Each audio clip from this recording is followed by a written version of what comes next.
two similarly and equally charged identical metallic sphere A and B repel each other with a force of 2 in 10 to the power of minus 5 Newton. Okay, let's draw that. My funda is what? Always draw, always draw, always draw. So we have, say, sphere 1 and sphere 2. So that's your A and that's your B. And we have this to be pushing at 2 in 10 to the power of minus 5 Newton. And charge on this is not given, x coulomb. Let the charge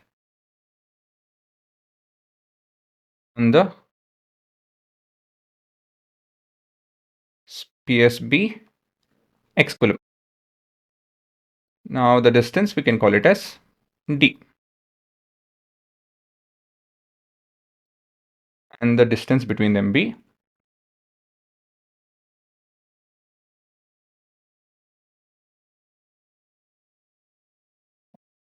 d. Okay, d meters, doesn't matter.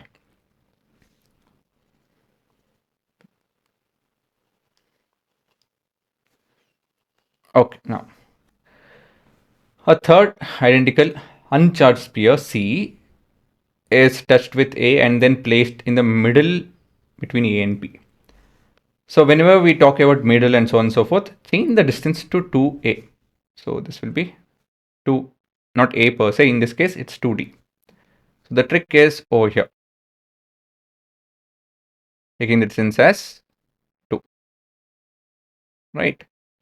Since we have the concept of middle, something being middle in over here. So this would be, since we have to take middle, right? We'll take it as 2D. So we have case 1 and case 2. This is case 1. And this would be case 2. Right? Just a second. In case 2, what do we have? We have sphere 1, sphere 2, sphere 3. That would be A, B, and C. So now, since A and C have touched, what happens? This was uncharged. So this would be correct, x by 2. So this 2, we can take it as 2x actually. That will be a lot convenient. 2x. 2x. Why? This will be x, this will be x, and this will be 2x coulomb. That's all. So things will be a lot simpler. Is it not? Whenever we have cutting down things by half, so on and so forth, this will turn out to be x and x. So we'll just write a statement that as the charges as the spheres actually. Okay, I don't know which part is not working. Is it my writing digital pen or the software? It's supposed to be software, I guess. As A and C touched and C was uncharged. Okay.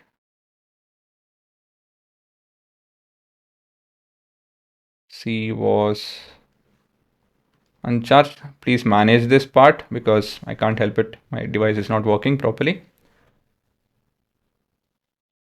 The charges will get distributed equally, right? And so we have x and x. So new charge on A is 2x by 2, which is x. And on object C, it's x again. The other half will go over there because charges cannot be created nor destroyed. Now, so we are looking at figuring out. So what is the question actually? Find the net electrical force on C. Okay, let's do this. Let's draw the free body diagram working. So it's a simple scenario. We have the charge being pushed by two different forces. This will be a lot smaller and this will be a larger. Agree? So this is force on force on C by A, and this is force on C by B. And we have to figure out F net, which is force on C by A minus force on C by B. Is it not? So next, how will we figure out this? Well, we have one thing given, that is force on A by B in the first case. Right, let's start with that. Force on A by B in case 1. So FAB is given.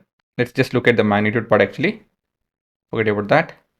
This is K times of Q1 Q2 by R square. So this is actually, let me write this in general.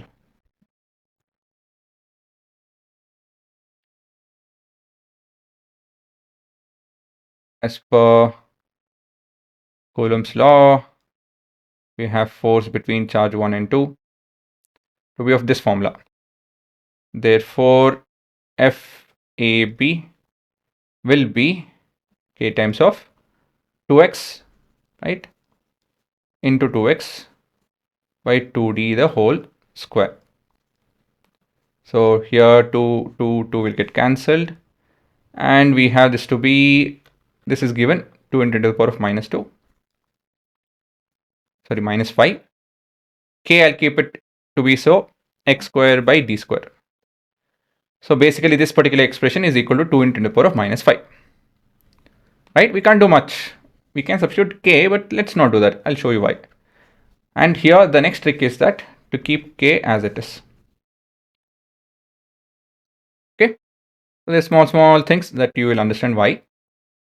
Now, force on C by B will be equal to Ka, and here the charges are in case 2, right, in case 2. So this would be, C would be x, B will turn out to be the same, 2x divided by d square, right? So this would be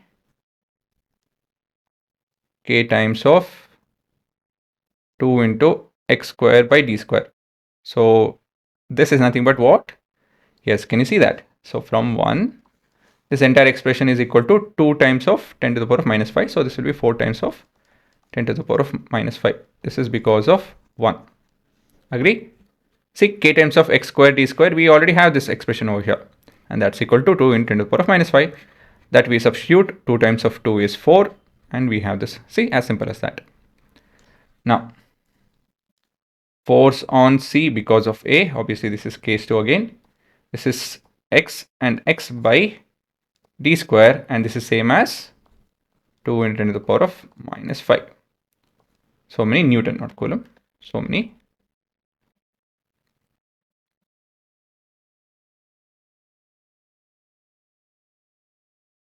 Newton.